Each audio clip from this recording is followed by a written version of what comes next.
চাই, সবার জন্য শিক্ষা চাই, সবার জন্য চিকিৎসা চাই। আমরা তখন ছাত্র পরিষদ করি।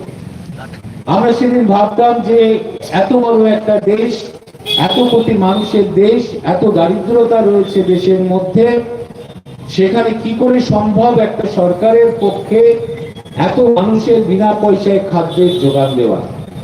কি করে একটা মানুষ সরকারের পক্ষে সম্ভব এত কোটি মানুষকে বিনা পয়সায় চিকিৎসা দেওয়া? কি করে একটা সরকারের পক্ষে সম্ভব যে শিক্ষা ব্যবস্থা সম্পূর্ণ ফ্রি করে দিয়ে এত কোটি মানুষের শিক্ষার পথকে সুগম করা একটা সরকারের পক্ষে কি করে সম্ভব? আমরা ভাবতাম, আমরাও ভাবতাম। 34 বছরে সিপিএম পার্টির ওই দেয়াল লেখাগুলো লাল কালি দিয়ে দেয়ালেই থেকে গিয়েছিল। সিপিএম পার্টির সেই স্বপ্নটা, সিপিএম পার্টি 34 বছরে স্বপ্নই থেকে গিয়েছিল সিপিএম যারা করে তাদের। কিন্তু সেই স্বপ্নটাকে যিনি বাস্তবের মাটিতে পশ্চিমবঙ্গে বাস্তবায়িত করে দিলেন তার নাম মমতা বন্দ্যোপাধ্যায়। তিনি আজকে দেখিয়ে দিলেন সরকারে এসে বাংলার 9,32,00,000 রেশন কার্ড হোল্ডারকে ফ্রিতে চাল গম সরবরাহ করতে পারে একটা সরকার, অর্থাৎ বিনা পয়সায় খাদ্যের যোগান সরকার দিতে পারে।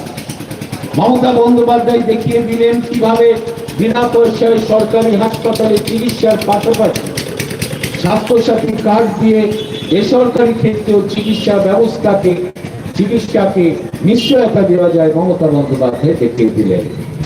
মমতা বন্দ্যোপাধ্যায় একেবারে প্রাথমিক স্তর থেকে গ্রাজুয়েশন পর্যন্ত, মাস্টার ডিগ্রি পর্যন্ত অজস্র স্কলারশিপ চালু করে ছাত্র ছাত্রীদের পড়াশোনার ক্ষেত্রটাকে অনেকটা সুবিধা করে দিলেন, অনেকটা সুস্থ করে দিলেন।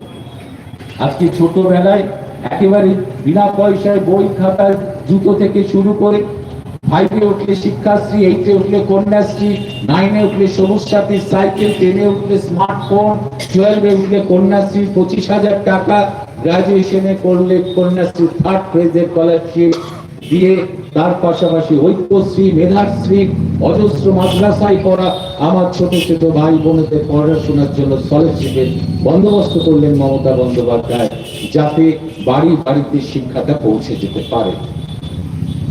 এরপরেও লক্ষ্মীর ভান্ডারের মাধ্যমে বাংলার 2,16,00,000 আমার মা বোনেদের যাদের বয়স 25 থেকে 60 বছরের মধ্যে, তাদের কাছে সরাসরি তাদের কাছে অর্থ আমাদের সরকার ব্যাংক অ্যাকাউন্টের মাধ্যমে পৌঁছে দিচ্ছে। মমতা বন্দ্যোপাধ্যায় অনুভব করলেন যে বাড়িতে যে মেয়েরা থাকে, যে মায়েরা থাকে, যে বৌমারা থাকে, তারা উদয়ান্ত পরিশ্রম করেন পরিবারের জন্য। সকাল থেকে রাত পর্যন্ত পরিবারের জন্য খাটেন, রান্না করেন, ঘর দোর পরিষ্কার রাখেন, ছোট বাচ্চাদের স্কুলে মাদ্রাসায় যাওয়ার জন্য তাদের তৈরি করে দেন, স্বামী কোনো কাজে বেরোলে তাকে খাবারটা তৈরি করে দেন, সারাদিন পরিশ্রম করেন। কিন্তু সেই পরিবারে যদি একটা ছোট বাচ্চার একটা পেন্সিল কিনতে হয়, একটা পেন কিনতে হয়, একটা খাতা কিনতে হয়, আর স্বামীর কাছে টাকা চাইলে স্বামী যখন বলেন যে আমার তো আজকে পকেটে কোনো টাকা নেই, সব থেকে কষ্ট পান বাড়ির বৌমা, সব থেকে কষ্ট পান বাড়ির মা। যদি বাড়ির থাকে, কতগুলি পরিবার থাকে, নিজের পরিবার মনে করেই আপনাকে জনপ্রতিনিধির কাছে কে কোন পার্টি করে, কার মিছিলে যায়, কাকে ভোট দেয়, এটা দেখা চলবে না। এটা তৃণমূল কংগ্রেসের, অর্থাৎ প্রতিটি পরিবারের সাথে আপনাকে সম্পর্ক রাখতে হবে, সবকটা পরিবার। এটা হচ্ছে তৃণমূল কংগ্রেস নির্দেশ। কোন দলকে ক্ষমতায় বসাবে, দলগত ভাবে রাজনীতির ঊর্ধ্বে উঠেই সমস্ত বন্দ্যোপাধ্যায় করেছেন। কোচবিহার রাস্তাঘাট বিভিন্ন জনপদকে অতিক্রম করেছেন। লাখো লাখো মানুষ তার রাস্তার দুপাশে দাঁড়িয়ে থেকে তাকে দেখার চেষ্টা করেছে, তার কথা শোনার চেষ্টা করেছে, তাকে ছোঁয়ার চেষ্টা করেছে। আমিও এই পান্ডুয়াতে আমাদের হুগলি জেলায় অভিষেক বন্দ্যোপাধ্যায়ের একটা জনজোয়ার কর্মসূচি ছিল, দীর্ঘ 2.5 কিলোমিটার পথ, আমিও তার সঙ্গে ছিলাম।